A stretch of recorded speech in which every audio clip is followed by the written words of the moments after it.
Et nous revoici pour l'avant-dernier assaut qui va opposer Alexandre Coffinière à Noé Soubiran.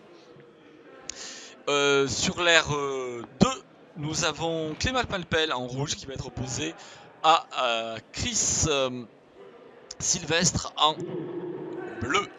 Et je vous tiendrai au courant du score à la fin de l'assaut. Mais revenons-en à l'assaut qui nous intéresse sur l'aire 1. Et c'est parti. Première esquive et touche en jambe de Noé. Ça passe. Il a essayé d'attraper la jambe. Les deux essayent d'attraper la jambe avant. Ça ne passe pas. Belle esquive des deux tireurs. C'est propre.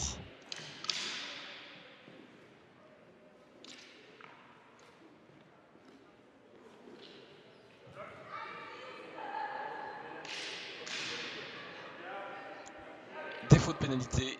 Défaut de priorité. Annoncé pour le tireur rouge. Bleu. Je vais y arriver.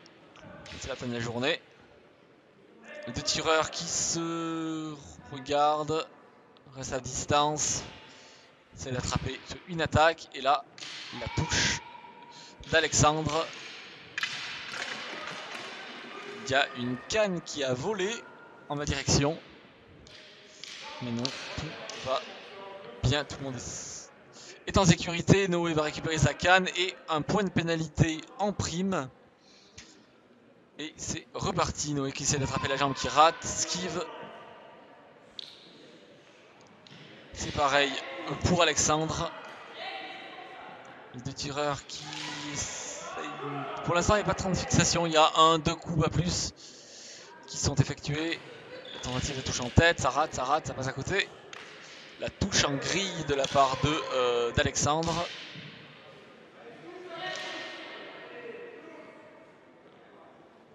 Et le tempo redescend. Alors, deux tireurs qui tirent en petits à-coups. Ils se regardent et boum, ça part. Ralenti, ça rate. Et on essaie d'attraper la jambe, ça rate ici. Encore une fois, ça tombe dans les parades.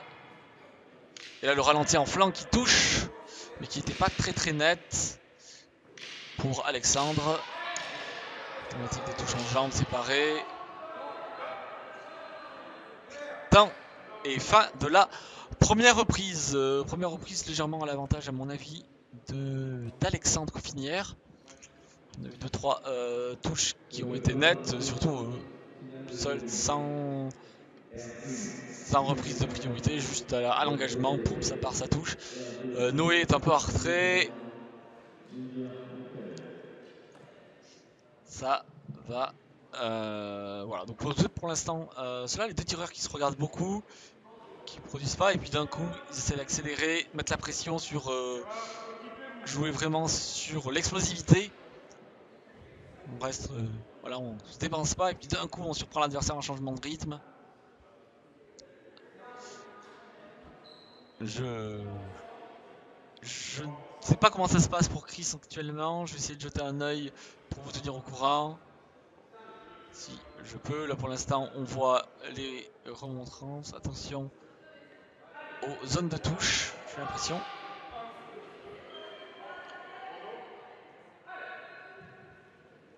Et c'est reparti pour cette deuxième reprise sur la 1.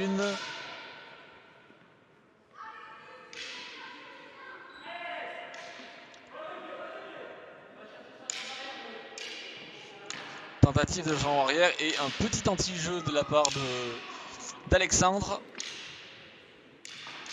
qui s'est avancé sur l'attaque, qui a empêché Noé de toucher.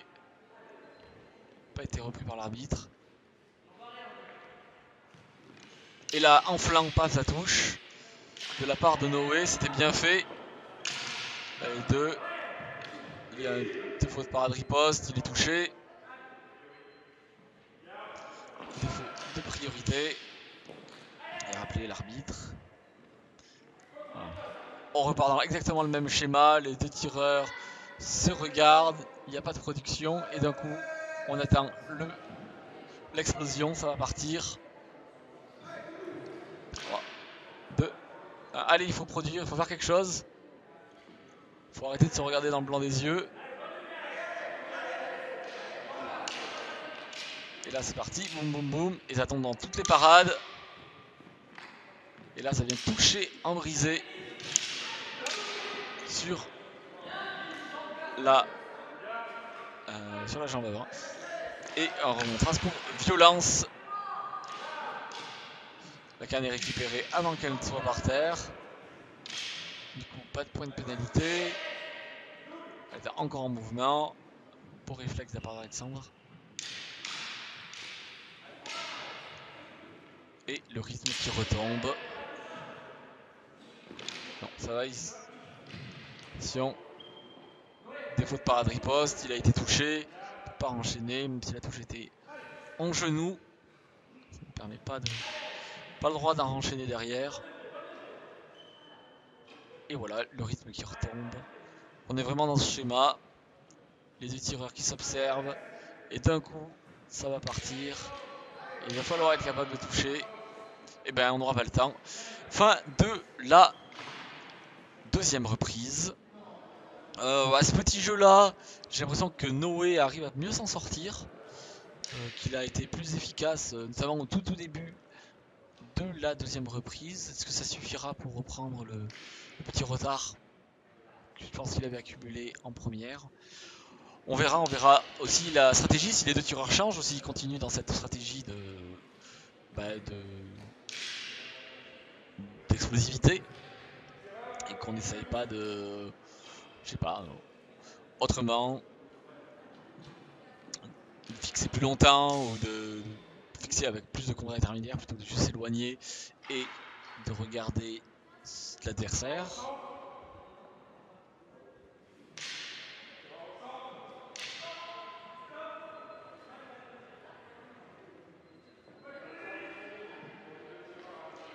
Et c'est parti pour la troisième reprise.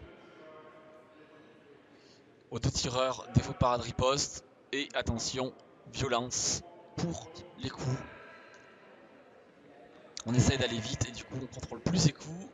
Et ça crée des coups qui sont violents, mal dirigés. Et c'est parti. Noé qui essaie d'attraper mais qui attrape le genou. Parade, tout de suite derrière. Parade en tête, riposte et ça touche pour Noé.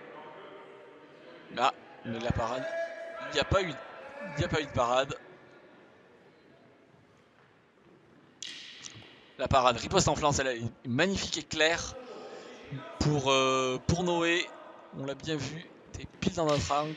La parade riposte, celle-là était nette en jambe, mais il y a un problème de défaut de parade riposte. Et l'arbitre en a assez, il va demander un avertissement pour le tireur rouge.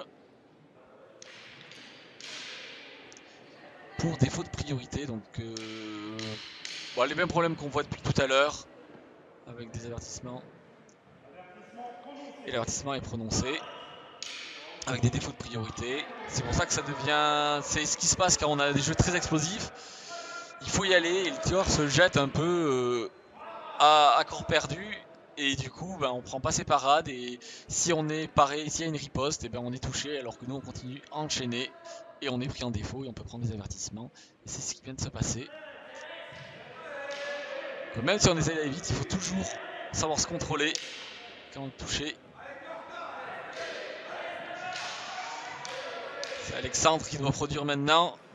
Je pense que Noé a refait son retard et l'avertissement l'a bien aidé aussi. Mais il a provoqué, donc rien à redire. Ça y est, là on a changé de mode pour Alexandre. Alexandre qui a décidé de ne plus attendre et de maintenir sa pression. Et là c'est Noé qui prend l'initiative à l'engagement. Mais milieu de canne sur le genou en plus. Il a essayé de casser la dynamique de Romain. Et là belle parade riposte de Noé en flanc.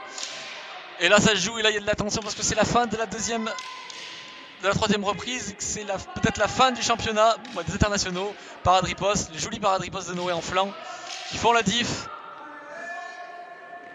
Et là la touche, il attrape la jambe Noé et devant.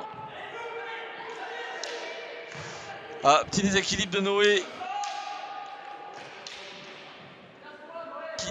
Et Ronan a essayé, Alexandre a essayé d'en profiter, mais il n'y est pas arrivé. Et là, les coups n'étaient plus contrôlés de la part d'Alexandre. Là, le public qui crie. Il y a de l'ambiance. Et là, le rythme qui retombe. On retombe dans ses travers. Et c'est la fin de l'assaut. Prêt pour le salut. Saluez, messieurs les tireurs. Merci pour ce combat. Merci pour cette troisième reprise. Et je pense que Noé a refait son retard et que c'est Noé qui va gagner. Mais ce n'est que mon avis. On va voir ce qu'en pensent les juges.